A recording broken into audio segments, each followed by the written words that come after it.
May 25th, 1982. The South Atlantic, silent, grey, and bitterly cold.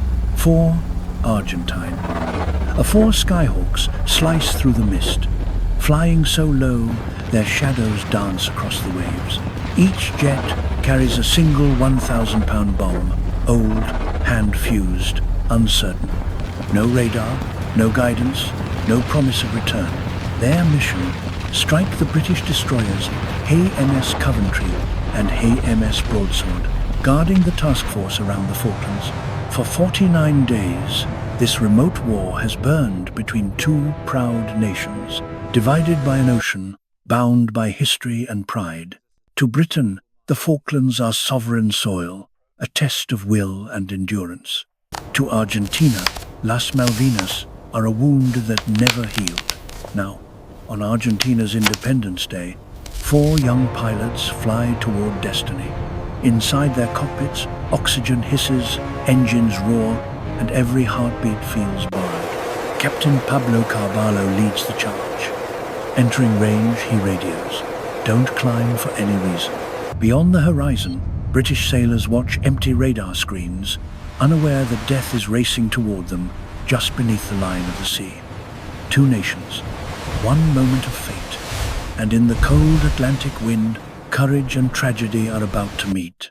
Aboard HMS Coventry, Captain David Hart Dyke scans the radar. Reports from Special Forces have warned him Argentine jets have taken off from the mainland. His ship and HMS Broadsword have been moved closer to the islands to protect British troops fighting ashore. But now, that decision has placed them within reach of the enemy. 4 contacts, bearing 225, range 30 miles. The radar operator's voice breaks the tension. Hartdyke orders, "Action stations." Alarms echo through the steel corridors as sailors rush to battle positions.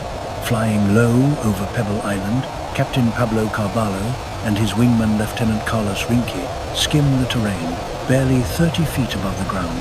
Their A-4 Skyhawks carry 1,000-pound British-made bombs, weapons that have to be dropped manually at extreme low altitude to avoid radar detection.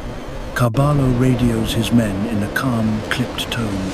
"Isla de Bourbon ahead. Keep low and follow me." Below them, the waves crash white against the coast. Salt spray coats their canopies, blurring their vision. They fly blind, relying on instinct and the curve of the land to stay hidden. The radar contacts vanish behind the island's shadow. "Contacts lost over Pebble Island," a voice calls out. That's exactly what Captain Hart Dyke feared. At this distance, his ship's Sea Dart missiles can only engage once, and only if the targets reappear in time. He contacts Broadsword. "Broadsword, what's your status?" "Aboard HMS Broadsword," their commander reports. "All systems ready. Seawolf standing by." Their short-range missiles are the last line of defense. Carvalho and Rinke emerge from behind the island, and there, in the distance, 2 grey shapes cut across the sea. British destroyers. Starting the attack, Carvalho radios. "Good luck, Captain," replies Rinke. The Skyhawks accelerate to attack speed, hugging the waves. Inside Coventry, radar screens light up. 2 hostiles bearing 192 low level. The order goes out, engage, but the Sea Dart systems struggle to lock on. The targets are too low, flying beneath the radar's reach. Hartdyke knows they're coming. He can almost feel it, that invisible line between detection and disaster. Aboard the Skyhawks, the noise grows deafening. Engines, wind, alarms. The pilots can see the British ships now, flashes of grey and steel across the water. In their mirrors, the white wake stretches for miles behind them. They know this could be a one-way flight. 2 sides, 2 sets of men, all trained, all brave. And in the next 60 seconds, the South Atlantic will decide their fate. On HMS Coventry, the tension finally breaks. 2 contacts, bearing 192, low altitude. Captain David Hart Dyke reacts instantly. Engage targets. The Sea Dart missiles swing toward the horizon, but the system struggles to lock. The Argentine jets are flying too low, hidden beneath the radar's reach. Two A-4 Skyhawks, flown by Captain Pablo Carballo and Lieutenant Carlos Rinke, slice across the waves. The roar of their engines shakes the air. Their canopies glisten with salt spray. The ocean is so close it feels alive beneath them. Isla de Bourbon ahead. Carballo radios. Keep low. Their shadows flash across the surface like blades of light. Every vibration through the fuselage feels like a heartbeat. Through the haze, two British warships emerge. Coventry and Broadsword, grey silhouettes against the white sea. Visual contact, aircraft inbound. The order rings out. Deck guns swing into position. A wall of fire erupts across the water. Tracer rounds carve orange lines through the air, their reflections dancing on the waves. Carballo's Skyhawk shakes as shells explode around him. The air fills with spray and shrapnel. The sea itself seems to rise up in defiance. He lowers his nose. The altimeter flickers at barely 30 feet. "Change target," he shouts. "Broadsword." He banks left, the two jets screaming across Coventry's deck. Sailors on the destroyer hit the deck as the Skyhawks roar overhead, so close they can feel the heat from the exhaust. Carballo presses the release. Two 1,000-pound bombs fall, hitting the ocean and skipping forward, bouncing like stones on a pond.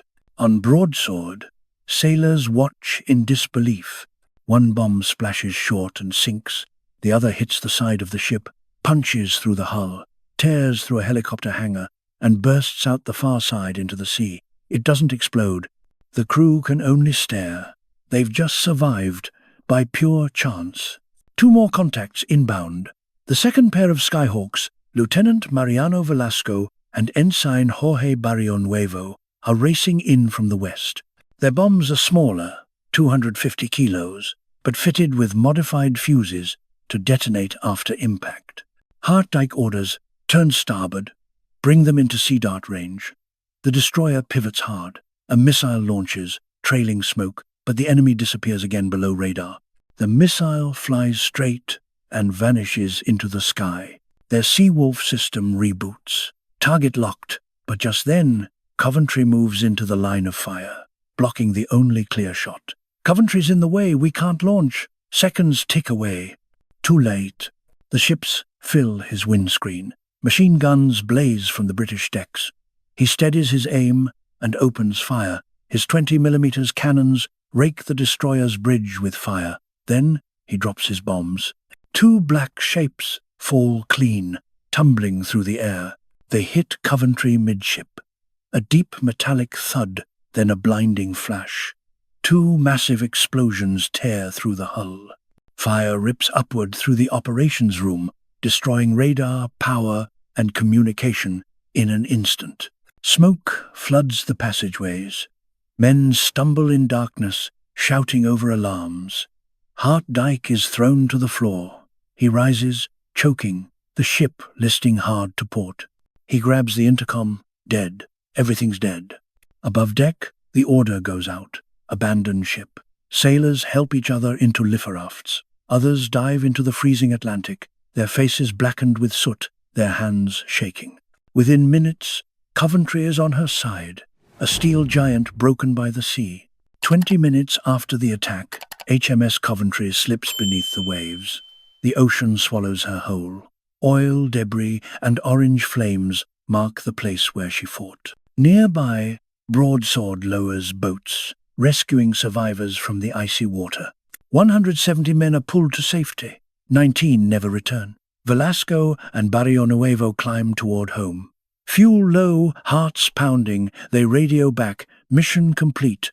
Every pilot survives. For Argentina, it was a moment of pride, proof that courage could defy technology. For Britain, it was a moment of mourning, proof that bravery carries a terrible cost.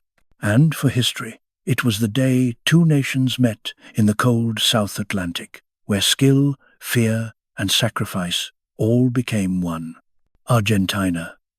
Cockpit view. Lieutenant Mariano Velasco grips the stick. Target locked, he whispers, his breath fogging the canopy. His hands are slick with sweat, inside frozen gloves. The ship below fills his view, grey, angular, alive. He squeezes the trigger. His Skyhawk shudders. 2 bombs fall away, dark shapes slicing through mist. Then silence. He pulls up hard, straining against gravity.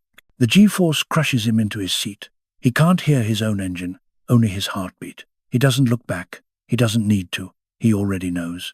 The world erupts. A blinding flash rips through the hull. White, then orange, then black. Steel bends like clay. The air fills with smoke and heat. Everything smells of burning paint and cordite. Men are thrown off their feet. Their helmets slam against bulkheads. Someone screams, then another, until the voices blur into one long, endless sound. The ship itself seems to howl. Velasco's Skyhawk bursts through a wall of smoke. The shockwave shakes his wings. In his mirror, a fireball, swelling, folding, falling. He exhales for the first time in minutes, his gloved hand trembling on the throttle. The Atlantic glints below him, reflecting the light of the burning ship. Captain David Hartdyke stumbles through darkness. His ears ring, all sound reduced to a single, high-pitched tone. He can't tell where it's coming from, inside his head or the ship itself. He tastes metal. His eyes burn from smoke.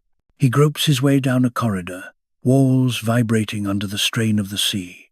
A sailor brushes past him, face covered in soot, eyes wide but determined. "Captain, engine room's gone." Hartdyke nods, voice hoarse. "Get the wounded topside." The deck tilts beneath them. Every step feels heavier, slower, like walking through a dream that's turning into water. Over the South Atlantic, 2 Skyhawks disappear into grey clouds, their engines faint echoes over the sea. Below, Coventry burns, the smoke twisting upward like a signal to the sky. For a few seconds, there's no enemy.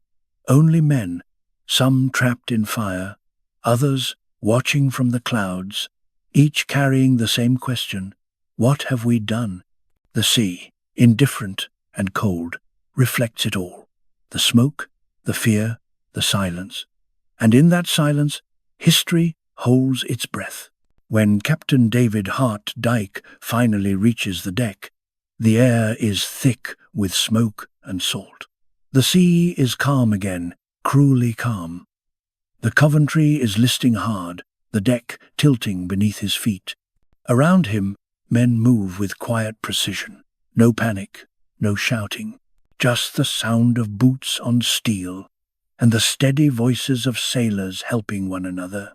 It's a professional evacuation, the kind that's practiced 100 times but never feels real until the day it is. Hartdyke orders the last of his men into the life rafts. He checks every face he can see, then turns once more toward his ship. Flames rise behind him, reflected in his eyes. He's the last to leave. That's how it's supposed to be. The captain goes down with his command, not in death, but in duty. When he steps into the sea, the cold bites like glass. He floats among the wreckage, watching as Coventry rolls onto her side, her hull breaking the surface for one last breath, then slipping beneath the Atlantic. 19 souls are lost that day. 170 are pulled from the freezing water by broadsword and rescue helicopters. Their professionalism, even in chaos, saves lives. Far to the west, 4 Skyhawks cut through the clouds on their way home. All of them survive. Their radios crackle with exhausted voices, not celebration, but disbelief. They've done the impossible. For them, it's not just victory. It's proof that courage can fly on worn-out wings. 2 sides, 2 nations, both believing they were right, both losing more than they ever planned to. War, in the end, is never about who wins. It's about who remembers, and how. That day in May, Argentina returned in glory. Britain withdrew in honor, and the South Atlantic kept its silence. Because in war, victory and loss often share the same face. And history remembers not the noise of the battle, but the quiet after it.